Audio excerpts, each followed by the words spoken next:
As soon as SD2 administrators found out about Tuesday's Texas school shooting, they went to work here in offices at the Lincoln Center. There's been an extra police presence at schools across Billings Wednesday, something Superintendent Greg Upham hopes will continue through the end of the year. But he, along with many others, know that there are much bigger problems to fix. It's almost surreal.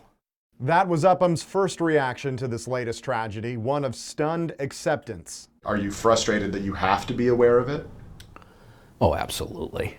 Yeah, that goes without question. But it just is what it is, right? Tuesday's shooting comes a week after SD2 had a gun threat of its own. Upham says he's confident in the district's procedures, but that won't solve the issue. I think we need to bring the best minds in this country together, because it's not just one thing. It's not just access to guns. It's not just mental health by itself. The crux of this is what's happening in the family structure. Something's gone awry. I feel like we as adults are failing our children. Dr. Eric Arzubi is a child and adult psychiatrist based in Billings, but before Montana, he lived 30 minutes away from Newtown, Connecticut, where 20 children were killed on December 14, 2012 at a mass shooting at Sandy Hook Elementary School. The cry for help in some way really grew louder as time went on.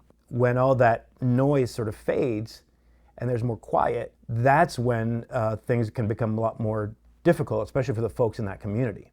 Right now, many parents are wondering what they should tell their kids about this latest tragedy, or even if they should.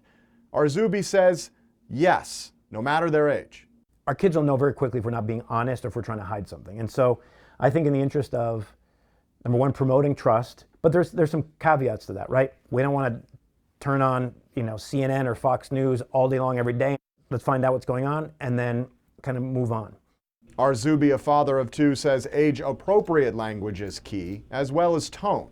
If something happens, a kid will often look to us to see how we respond, to see kind of how we respond, right?